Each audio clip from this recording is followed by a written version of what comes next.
Jesus did not die on the cross for you to be a side chick. Okay? Hey guys, I hope you are good. Welcome back to my channel. My name is Tarikaremba.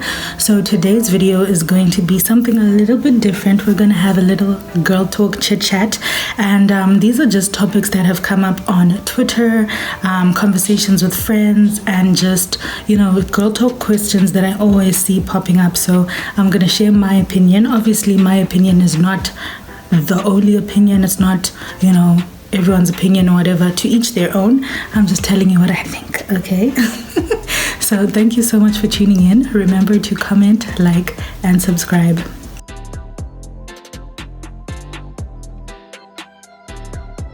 Okay, so the first question is, what do you think about moving in with your boyfriend? My personal opinion is don't do it.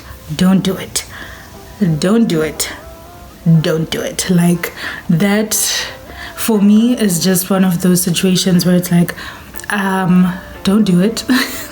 The thing with moving in with your boyfriend and all of that is that it comes with responsibilities, because now you'll kind of be playing wife to someone who's not your husband. So in my opinion, it doesn't really work, because you guys end up having tough times and arguments.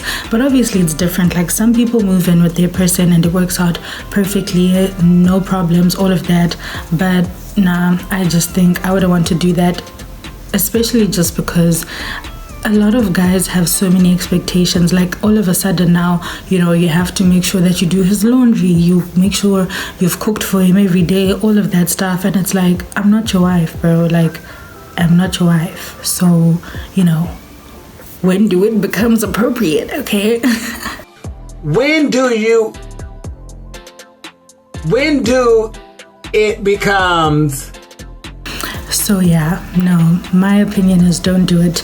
A lot of the times people regret it. Very few people actually, you know, have good experiences with that. But obviously to each their own. If you feel like it's something you want to do, then by all means go ahead and try. If it doesn't work out, you can always move out and find your own place. And also, yeah, if you do move in with him, please have, like, you know, a stash on the side, so that if you need to move out ASAP, you can do it. The next one caused havoc on the timeline a while ago, and the question was, should I help my man pay my lobola?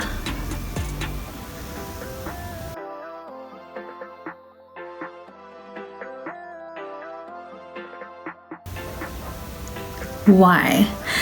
I feel like, in my humble opinion, right, I feel like if I have to help him pay my lobola, then I have no business getting married to him at that time. If you need my help and you aren't able to pay it, then it means you're not financially stable, years old to get married. Period. Period. Period. Period. Period. Period. Okay, so yeah, I don't think you should help your man to pay your lobola. And I mean, that's his thing that he's supposed to do. It's a token of appreciation from him to your family, not you and him to your family. Like, just don't do it. So yeah, I personally say no. Like, that's the one thing that he should at least be like, no, I'm the one who did this, I'm the one who paid the lobola. I wouldn't be happy knowing that I paid my own lobola, guys. Would you? Like, comment down below and let me know what you think. But for me, it's a big no. Oh, hell no. And I mean, even culturally, it's a taboo. You're not supposed to help him, you know, pay you. And I mean, how are you supposed to get the money back? Are you supposed to be like, oh yeah, I gave you money to pay my lobola, sakachinzo sera mariangu? No, I feel like that's just awkward, yo. Just don't do it. It's a recipe for disaster. I feel like it's one of those things that it's like his battle to fight. So let him fight his own battles in that department. Any other time, you can be there. The next one was, should lobola be paid in US dollars or bond notes? This was a hectic topic on the timeline after this conversation between Melo and her husband. I don't know who these people are. It was just trending, right? So if you don't know, obviously my fellow Zimbos know that we were going through a time, actually we still are, but now we can use US dollars as well. I don't know. But anyway, we stopped using US dollars and then we started using bond notes, or like ZWL. So we started using bond notes. But then this girl was supposed to be Rorwad, or her Lobola was supposed to be paid, and then she was basically telling her future husband that no, you can't come through and pay bond notes because the value depreciates quickly or whatever. Or yeah, she had a lot of silly reasons. The other one was, yeah, I wasn't raised on bond notes or whatever. But it's like, I think that, again, this is my opinion, I think this whole situation is a little hectic because I mean, everyone has their own opinion, right? But I think that if the whole purpose of Lobola is for it to be a token of appreciation, then surely bond notes shouldn't be a problem, because I mean, it's not like you're now trying to start a business or whatever that you need US dollars only or whatever, you know. So I believe that if it's truly a token of appreciation, then it doesn't matter if it's bond notes or US dollars. Yeah, I mean, the truth of the matter is, guys, like everyone or most people in Zim are getting paid in bond notes, right? And the exchange rate to turn those bond notes into US dollars is ridiculous. So I mean, you know, let's be grateful you even have a man who's trying to come through and pay for you during this time when things are really hectic, you know what I mean?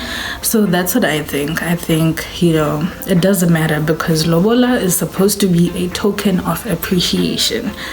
But again, that's my humble opinion. Okay? The next one is, how long should I wait before I move on after a breakup? This is, you know, subjective. You know, everyone is different.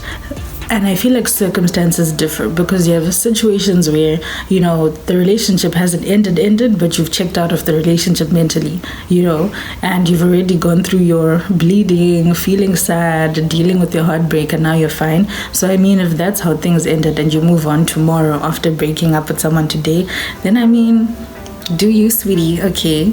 But at the same time, like, generally, I would say just give yourself time to heal. For someone, that could be a month. For someone else, that could be a year. You know, it doesn't matter, but don't rush into things for the sake of being in a relationship or whatever. Take time to heal. Take time to, you know, enjoy your singleness and make the most out of it, and just live your best life, you know, as a single before you rush into the next relationship. And also just take time to figure out who, you know, what you want out of a relationship. Look at the relationship that didn't work. What happened? Why didn't it work? What could you do differently?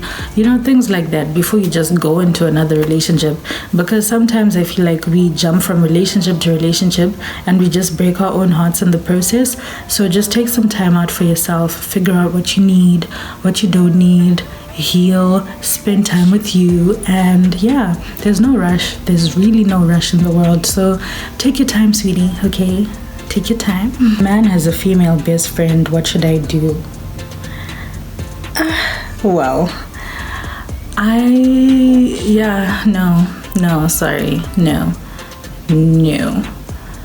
no. Like, for me, it's a big no. Simply because, let's be honest, a lot of the times when there's these whole, you know, male-female best friend relationships, are like, oh, he's like my brother, he's like my cousin.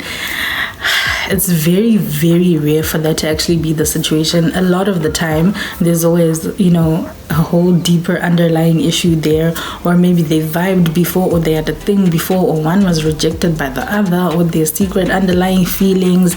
It gets messy.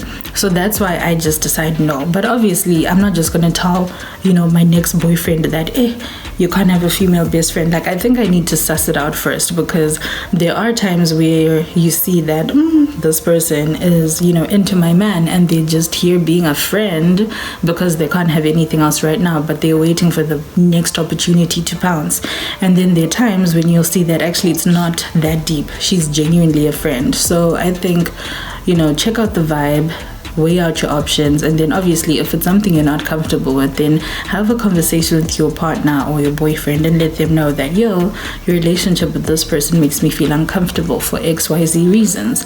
And have a conversation about it, reach a mutual understanding, and, you know, communicate as couples should in relationships, you know. The next one says, I'm in a relationship that feels very toxic. He keeps cheating on me. You know what? I believe that if someone really is in love with you and they do love you and they want to spend the rest of their lives with you and all of that good stuff, why would they keep on putting themselves in a position to lose you? You know, why would they keep hurting you? Because obviously being cheated on and all of that stuff hurts you. So I mean, at the end of the day, you need to realize that sometimes you may love someone and you may want to be with them and all of that, but you deserve someone who's actually going to respect you, value your feelings, and actually put your relationship first. So yeah, I mean, if you guys, you know, end up getting back together or fixing things, that's on you. But ultimately, you need to have that self-respect where you know that, okay, no, this is just, you know, not working. Another thing is you need to establish what your deal breakers are, because if cheating is a deal breaker, then giving the person a chance again and again and again means that you're basically telling them it's not a deal breaker, you know. But yeah, no, like, if it's an issue for you, let go. But also you deserve someone who's actually going to respect you enough to not keep cheating on you. So yeah, if he keeps doing it, please let him go. You gotta let that man go, okay? You deserve someone who's gonna love you, respect you, and be faithful to you. And also, if you feel like something is toxic, then I mean, the fact that you're asking this question already indicates that you have doubts, and obviously that means that you should let it go. Like, don't force things. Like, if it's done, if it's not working anymore, let it go. It's not by force. There will be other men, there will be other relationships. Yeah, and also just remember, like what Judge Lynn said, that like 20s are for firing dudes who can't act right. 20 is for firing dudes when they don't act right. I found out I'm a side chick. Should I leave? Yes. I mean, if he can make you his side chick, then he knows that you're going to accept being treated as the side chick, which means you're never going to be the main chick. And I mean, how you get them is how you lose them. So if you're going to come through as someone's side, as someone's, or some days, or someone's maybe, then do you think they're going to make you their priority at some point? No, you've already shown them that, okay, yeah, you can put me on the back burner and that's fine. I'll take any little attention or any little love you can give me. You deserve better than that. There's actually a quotation: Jesus did not die on the cross for you to be a side chick. Okay, let that man go. Let it go. I know it hurts, but I mean, there will be more men, okay? But ultimately, don't be a side chick. Respect yourself enough to let go. If he can't respect his relationship or his marriage, that is not your problem. But you need to respect yourself enough to realize that you deserve better, and, you know, wait until better comes. Don't just settle for any Tom, Dick, and Harry. You deserve better. Oh, is it okay to date short guys? Ooh. This is relatable content because it is no secret that for a girl, I am tall. I mean, I'm not like hectically tall, but like I'm 171 centimeters tall, okay? So I'm not short. For a girl, I'm not average height, a tall girl.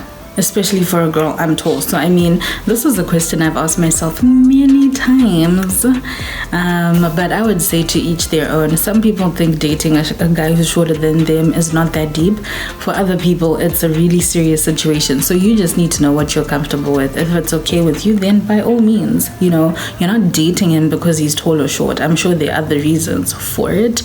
So you need to decide, is height a deal breaker? If it is, then let it go. Don't force it. It's not by force. But I mean, for me,